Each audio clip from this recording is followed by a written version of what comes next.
તો આપણે આદેશની રીતની વાત કરી હતી ને સંકલનમાં શેની વાત કરી હતી આદેશની રીત તો સંકલનમાં આદેશની રીત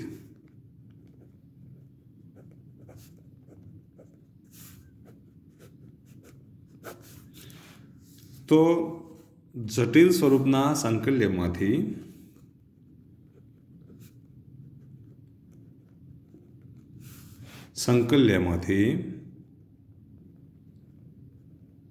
સરળ સ્વરૂપના સંકલ્યમાં રૂપાંતરણ કરવા માટે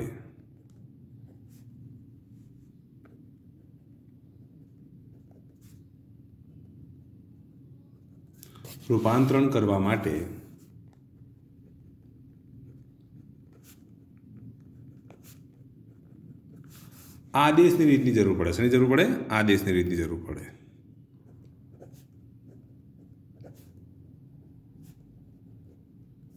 તો જટિલ સ્વરૂપના સંકલ્યમાંથી સરળ સ્વરૂપના સંકલ્યમાં રૂપાંતરણ કરવા માટે કઈ રીતની જરૂર પડે? તો આદેશની રીતની જરૂર પડે. હવે તમને એક આવું સૂત્ર તમને ખબર છે કે ઇન્ટિગ્રેશન dx અહીં આવું આપેલું હોય x² - a². તો આનું સંકલન આપણે શું લખતા હતા બોલો?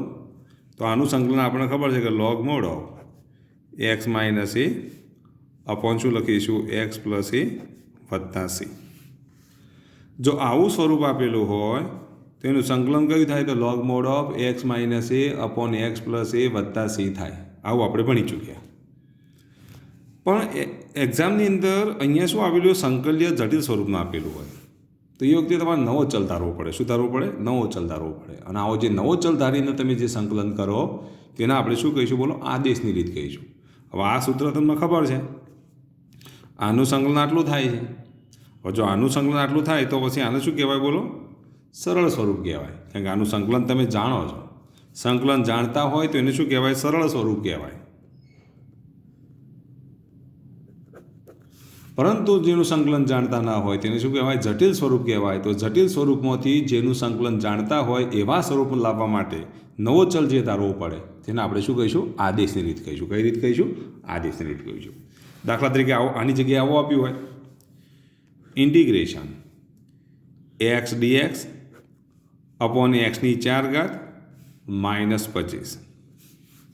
હવે તમે જુઓ આમાં dx છે, x² - a² છે, ત્યારે અહીંયા x⁴ છે, -25 છે. તો આ કેવું સ્વરૂપ કહેવાય? જટિલ સ્વરૂપ કહેવાય. હવે આ જટિલ સ્વરૂપમાંથી તમારે કયા સ્વરૂપમાં લાવવું છે? સરળ સ્વરૂપમાં લાવવું છે. તો સરળ સ્વરૂપમાં લાવવા માટે તમે શું કરશો બોલો? તો આને સરળ સ્વરૂપમાં લાવવા માટે આ રીતે લખાઈ જુઓ I = ઇન્ટિગ્રેશન x dx છેદમાં શું આપ્યું છે? x⁴ -25. અને તમે આ રીતે લખી શકો ઇન્ટિગ્રેશન x dx. અહીં x² વાળું જ પદ હોવું જોઈએ એટલે તમે આવું લખી શકો x² - 5 લખાય કે નહીં? તો આ x² જે છે એની જગ્યાએ એકલો x જ હોવો જોઈએ સૂત્ર પ્રમાણે. x² હોવો જોઈએ. અહીંયા વર્ગ કોનો મળે છે બોલો? x² વર્ગ મળે છે. અને x² વર્ગ મળે છે માટે આ x² ની જગ્યાએ આપણે નવો ચલ ધારી લઈએ. જેથી કરીને x² ની જગ્યાએ જો તમે નવો ચલ ધારો તો આના જેવું સ્વરૂપ તમે લાવી શકો. આ પ્રકારનું સ્વરૂપ લાવવા માટે આપણે શું કરીશું? તો x² ની જગ્યાએ નવો ચલ લઈએ. તમારે જે નવો ચલ લેવો y લો કે x t લો, તમે ગમે તે ચલ લઈ શકો. તો અહીંયા આપણે એક કામ કરીએ x² = t આદેશ લેતા નવો ચલ લઈએ ને આપણે આદેશ કહીશું t આદેશ લેતા. તો હવે x² નું વિકલન તમને ખબર છે કે x² નું વિકલન કેટલું થાય બોલો? તો x² નું વિકલન 2x. x પ્રત્યે વિકલન કરીએ તો 2x અને x નું વિકલન કેટલું તો dx. તો t નું વિકલન કેટલું થાય? dt થાય કે નહીં? અથવા તમે આ રીતે લખો ને એક સ્ટેપ બધા લખો. ચલો x² નું વિકલન 2x થાય.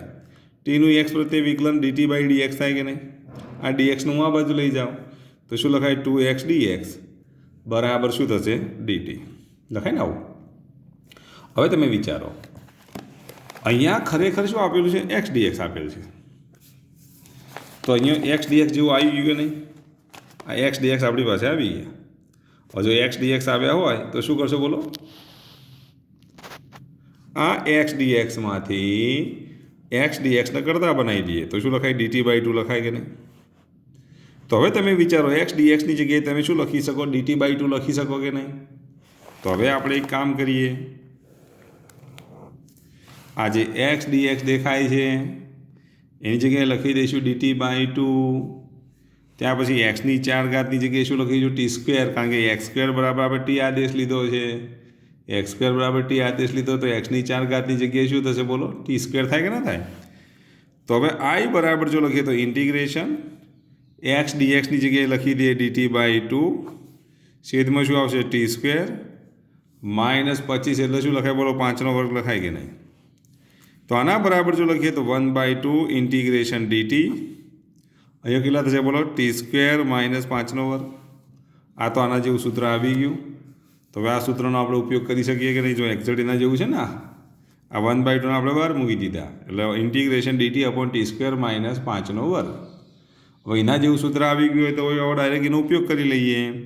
તો 1/2 તો હતા જ, આની જગ્યાએ શું આવશે? log mod of t-5 upon કેટલા? તો t+5 વત્તા કેટલા? તો c. ટીની જગ્યાએ હવે જે આદેશ હતો એ આદેશની કિંમત મૂકી દો. કેટલા લખી દીધું? ટીની જગ્યાએ શું લખી દેવાનું? x². સંકલન પૂરું થઈ ગયું. સંકલન પૂરું થયા પછી આદેશની કિંમત મૂકી દો તો ટીની જગ્યાએ શું લખીશું? x². ટીની જગ્યાએ x² લખીએ તો 1/2 log mod of x² -5 upon કેટલા થશે? x² + 5 વત્તા c. તો આનો જવાબ આટલો મળે આપણને. ચલો, ખ્યાલ આવી ગયો? તો આ રીતે જટિલ સ્વરૂપમાંથી સરળ સ્વરૂપમાં રૂપાંતરણ કરવા માટે આપણે કઈ રીતનો ઉપયોગ કરીશું? આદેશની રીતનો ઉપયોગ કરીશું. કઈ રીતનો ઉપયોગ કરીશું? આદેશની રીતનો ઉપયોગ કરીશું. હવે હજુ આપણે આદેશની રીતનો વધુ પ્રેક્ટિસ કરીએ. આદેશની રીતની પ્રેક્ટિસ કરવાની છે. હવે તમારે વિચારવાનું છે, ધારો કે આવું આપ્યું ઇન્ટિગ્રેશન. તમને ખબર છે કે dx અપોન x² વત્તા a² હોય તો શું લખાય બોલો? dx અપોન x² વત્તા a² હોય તો આનું સૂત્ર આવું થાય, 1/a tan inverse x/a વત્તા c થાય. આવું આપણે ભણી ચૂક્યા. આ કેવું સ્વરૂપ કહેવાય? સરળ સ્વરૂપ કહેવાય. સરળ સ્વરૂપમાંથી આપણે જેનું સંકલન જાણતા હોય એને કેવું સ્વરૂપ કહેવાય? તો સરળ સ્વરૂપ કહેવાય. તો ઇન્ટિગ્રેશન dx અપોન x² વત્તા a² હોય તો એના પર આપણે શું લખીશું? 1/a tan inverse x/a વત્તા c લખાય. બરાબર? તો હવે આની જગ્યાએ જટિલ સ્વરૂપ આવું આપી દીધું હોય, ઇન્ટિગ્રેશન અહીંયા x² dx હોય, અહીંયા xની 6 ઘાત હોય કે xની 6 ઘાત વત્તા અહીંયા કેટલા આપી દીધા હોય? 9 આપી દીધા હોય. ચલો, આવો એક દાખલો છે. હવે તમે વિચારો, આ તો આના x² વત્તા a² તો અહીંયા x² વત્તા a² જેવું કંઈક કરવું હોય તો થાય એવું છે, પણ આ કેવું સ્વરૂપ છે? જટિલ સ્વરૂપ છે. તો હવે તમે વિચારો કોના બરાબર આદેશ લેશો બોલો? કારણ કે અહીંયા x² હોવા જોઈએ જ્યારે અહીંયા xની 6 ઘાત છે. તો તમે કોના બરાબર આદેશ લેશો તમે નક્કી કરો. તો કયો આદેશ લેવો એ તમારે નક્કી કરવાનું છે. તો અહીંયા આપણે કેવો આદેશ લઈશું બોલો? તો અહીંયા જ્યારે xની 6 ઘાત વત્તા 9 અને અહીંયા x² dx હોય તો અહીંયા આપણે શું કરીશું બોલો? આનું જો લખીએ તો આ રીતે લખાય ને, i બરાબર x² dx. અહીં xની 6 ઘાત છે માટે xની 3 ઘાતનો વર્ગ વત્તા શું લખીશું? 9 એટલે 3નો વર્ગ લખાય કે નહીં? 9 એટલે શું લખીશું? 3નો વર્ગ. તો xની 3 ઘાતનો વર્ગ વત્તા 3નો વર્ગ. હવે તમે xની 3 ઘાત બરાબર જો t આદેશ લો તો t² વત્તા a² થઈ જાય કે નહીં? તો જટિલ સ્વરૂપમાંથી કયું સ્વરૂપ આવી જશે? સરળ સ્વરૂપ આવી જાય. તો અહીંયા આપણે એક કામ કરીએ, x³ બરાબર t² આદેશ લેતા, x³ બરાબર t આદેશ લેતા. ચલો, x³ બરાબર t આદેશ લઈએ તો x³ વિકલન કરીએ તો 3x², ટીનું વિકલન કરીએ તો dt/dx. તો અહીંયા dt લખી દેવાનું, અહીંયા dx લખી દેવાનું, વચ્ચે ઇક્વલ ટુ આવી જશે. x બાજુ dx તો t બાજુ dt. તો 3x² dx બરાબર શું લખીશું? dt. તો અહીંયા તો જો x² dx છે તો x² dx લાવવા માટે 3 બાજુ લાવી દઈએ તો x² dx બરાબર શું લખીશું? dt/3. એ કિંમત આ સંકલનમાં મૂકી દઈએ. સંકલન મૂકીએ તો i બરાબર ઇન્ટિગ્રેશન x² dxની જગ્યાએ લખી દઉં dt/3 ભાગ્યા છેદમાં x3ની જગ્યાએ t મૂકી દઈએ તો અહીંયા કેટલા લખીશું? t² વત્તા 3નો વર્ગ. આ તો સરળ સ્વરૂપ આવી ગયું. જે અહીંયા જુઓ dx અપોન x² વત્તા a² છે તો અહીંયા જુઓ આ 1/3 આપણે બહાર લઈ જઈએ, 1/3 બહાર લઈ જઈએ તો અહીંયા dt અપોન t² વત્તા 3નો વર્ગ એના જેવું સ્વરૂપ આવી ગયું, આના જેવું સરળ સ્વરૂપ આવી ગયું. હવે આનું સંકલન તો તમે જાણો છો, આનું સંકલન કેટલું તો 1/a tan inverse x upon a વત્તા c. તો પછી અહીંયા આપણે જો સંકલન કરીએ તો 1/3 તો ઓલરેડી છે જ, જે આપણે બહાર મૂકી દીધા. આ જે 1/3 થાય આપણે બહાર મૂકી દીધા. ચલો ખ્યાલ આવી ગયો. હવે અહીંયા જો લખીએ તો 1/a એની કિંમત કેટલી છે તો એની કિંમત 3 છે. અહીંયા પણ એની કિંમત કેટલી છે 3. આ જો 3 છે તો અહીંયા 3 લખી દઈએ. tan ઇન્વર્સ t/3 એટલે કે t/a વત્તા c.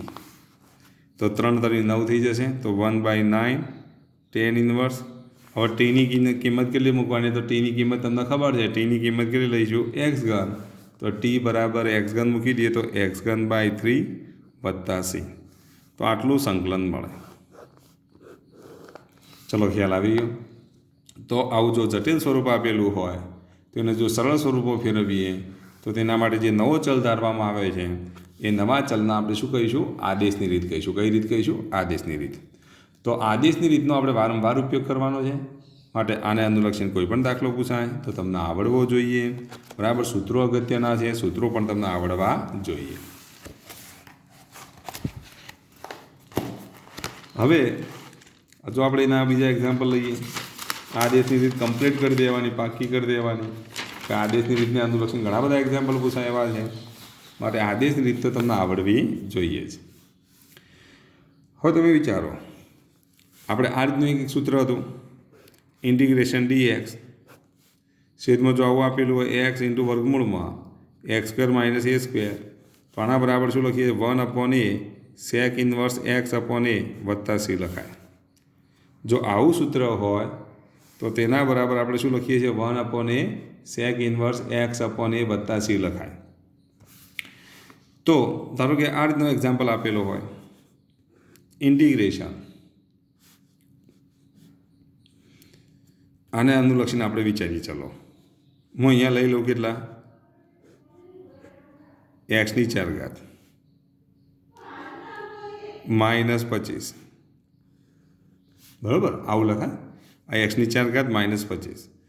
તો અહીંયા x² સ્ક્વેર હોય ને તો અહીંયા શું હશે? x² અને અહીંયા x dx આ રીતે આપી દીધું હોય. ચલો આ રીતનું આપેલું હોય તો પછી હવે આપણે શું કરવાનું? જુઓ, જો x⁴ અહીંયા x² હોય, અહીંયા x હોય, dx હોય તો અહીંયા તમારે x² બરાબર શું લઈ લેવાનું? t આદેશ લઈ લેવાનો. એટલે અહીંયા t થઈ જશે, અહીંયા પણ શું આવી જશે? t આવી જશે. આ વધારાનો x દૂર થઈ જશે. તો આવો તમે એક્ઝામ્પલ જાતે પણ બનાવી શકો. ખબર પડી ને? અહીંયા x⁴ મૂકું તો x⁴ એટલે x² નો વર્ગ થાય કે નહીં? x² નો વર્ગ તો x² નું વિકલન 2x થાય કે નહીં? તો અંશમાં કેટલા જોઈએ? 2x જોઈએ. આનું વિકલન અહીંયા ગોઠવાઈ જેટલું હોવું જોઈએ. હવે અહીંયા x આપણે ગોઠવીએ છીએ તો અહીંયા પણ જો x⁴ હોય તો અહીંયા પણ કેટલા લખી દઈએ? x² બાજુ લખી દઈએ. બરાબર, x² નો સ્ક્વેર છે તો અહીંયા બાજુમાં શું લખી દઈએ? x² લખી દઈએ. કદાચ આવું આપેલું હોય, આમ x એકલો આપેલો હોય તો આ x ઉડી ગયો ને. તો પછી એવી ગોઠવણી કરો ને, અહીંયા x² હોય તો અહીંયા x² ગોઠવો તો અહીંયા x લખી દો. તો આવું જટિલ સ્વરૂપ આપ્યું હોય, અહીંયા x આપેલ હોય, અહીંયા x² આપેલા હોય, વર્ગમૂળમાં x⁴ માઇનસ 25. તો આ દાખલો તમે જાતે ગણી શકો કે નહીં? આના માટે હિન્ટ તમને આપી દઉં છું. હિન્ટ કઈ આવશે બોલો? x² બરાબર t આદેશ લેવાનો. શું કરવાનું? x² બરાબર t આદેશ લો એટલે આ દાખલો પૂરો થઈ જશે. ચલો આટલો પ્રયત્ન તમે જાતે કરી શકશો. તો આવું જો એક્ઝામ્પલ પૂછાય તો તમને ગણતરી આવડવું જોઈએ. તો આ સરળ સ્વરૂપ કહેવાય. કયું સ્વરૂપ કહેવાય? સરળ સ્વરૂપ. આ કેવું સ્વરૂપ છે? તો જટિલ સ્વરૂપ છે. તો જટિલ સ્વરૂપમાંથી સરળ સ્વરૂપનું રૂપાંતરણ કરતા આવડવું જોઈએ. બીજું આપણે એક આવું સૂત્ર ભણી ચૂક્યા કે dx અપોન વર્ગમૂળમાં a² માઇનસ x² હોય તો આના બરાબર શું લખાય બોલો? Sine inverse x upon a વત્તા c લખાય. શું લખાય? Sine inverse x upon a વત્તા c. તો આ સરળ સ્વરૂપ કહેવાય. શું કહેવાય? સરળ સ્વરૂપ. તો આના માટે પણ જો આવું જટિલ સ્વરૂપ આપેલું હોય, ધારો કે આ રીતે આપેલું હોય તો આના પરથી તમારે દાખલો બનાવવો હોય. ધારો કે હું આ રીતે લખું dx, અહીંયા આપણે લઈ લઈએ કેટલા? 10. હું અહીંયા x ની જગ્યાએ લખી દઉં log x² તો ભાઈ અહીંયા શું હશે બોલો? log x નું વિકલન હોય કે નહીં? log x નું વિકલન કેટલું થાય? 1/x થાય કે ન થાય? તો અહીંયા 1/x એટલે અહીંયા 1/x એ x અહીંયા લખી દઉં તો આવું આપેલું, આવું જટિલ સ્વરૂપ આપેલું હોય dx/x ઇન્ટુ વર્ગમૂળમાં 10 - log x² તો આને કેવું સ્વરૂપ કહેવાય? જટિલ સ્વરૂપ કહેવાય. આ જટિલ સ્વરૂપમાંથી સરળ સ્વરૂપમાં રૂપાંતરણ કરવું હોય તો જો આ અહીંયા log x ગોઠવેલા હોય તો log x નું અહીંયા શું ગોઠવી લીધું છે? એનું વિકલન અહીંયા ગોઠવાઈ ગયેલું હોય. ચલો હવે આ કયું સ્વરૂપ? તો જટિલ સ્વરૂપ છે. તો કોના બરાબર તમે આદેશ લેશો? બોલો, તમને ખ્યાલ આવી જવો જોઈએ. કોના બરાબર આદેશ લેવાય? બોલો. તો log x બરાબર t આદેશ લેતા. તો log x નું વિકલન કેટલું? તો 1/x. x નું વિકલન કેટલું? તો dx બરાબર. t નું વિકલન કેટલું? તો dt. તો તમે જુઓ dx/x ની જગ્યાએ તમે ડાયરેક્ટ dt મૂકી શકો કે નહીં? dx/x ની જગ્યાએ dx/x ની જગ્યાએ dt મૂકી દઈએ તો પછી I બરાબર ઇન્ટિગ્રેશન dx/x ની જગ્યાએ આપણે dt લખી દઈએ. વર્ગમૂળમાં શું લખીશું? 10 log x ની જગ્યાએ શું મૂકી દઈએ? t. તો અહીંયા શું આવશે? t². તો આ કેવું સ્વરૂપ થઈ ગયું? સરળ સ્વરૂપ થઈ ગયું. આ કેવું સ્વરૂપ હતું? તો જટિલ સ્વરૂપ હતું. તો જટિલ સ્વરૂપમાંથી સરળ સ્વરૂપમાં રૂપાંતરણ કરવા માટે આપણે શું કરવું પડે? બોલો. આદેશની રીતનો ઉપયોગ કરવો પડે, નવો ચલ ધારવો પડે. હવે આનો સરળ સ્વરૂપ થઈ ગયું તો આના બરાબર તો શું લખીશું? dt. વર્ગમૂળમાં 10ની જગ્યાએ શું લખીશું? √10² - t². આ તો આના જેવું સ્વરૂપ આવી ગયું a² - x². આના બરાબર જો લખીએ તો sin ઇન્વર્સ x ની જગ્યાએ તમે શું લખશો? t. તો t/√10 વત્તા c. તો આનું સંકલન કેટલું થાય? sin ઇન્વર્સ t/√10 વત્તા c થાય. પણ ટીની જગ્યાએ તમે શું લખશો? તો log x લખી દો. ટીની જગ્યાએ log x મૂકી દઈએ તો શું લખાય? બોલો. sin ઇન્વર્સ log x /√10 વત્તા c. તો એનું સંકલન જો લખીએ તો sin ઇન્વર્સ ટીની જગ્યાએ મૂકી દઈએ log x /√10 વત્તા c. તો આવું જો જટિલ સ્વરૂપમાંથી સરળ સ્વરૂપમાં રૂપાંતરણ કરવા માટે આપણે કઈ રીતનો ઉપયોગ કરીશું? આદેશની રીતનો ઉપયોગ કરીશું. કઈ રીતનો ઉપયોગ કરીશું? આદેશની રીતનો ઉપયોગ કરીશું. હજુ આપણે જટિલ સ્વરૂપમાંથી સરળ સ્વરૂપનું એક એક્ઝામ્પલ લઈએ.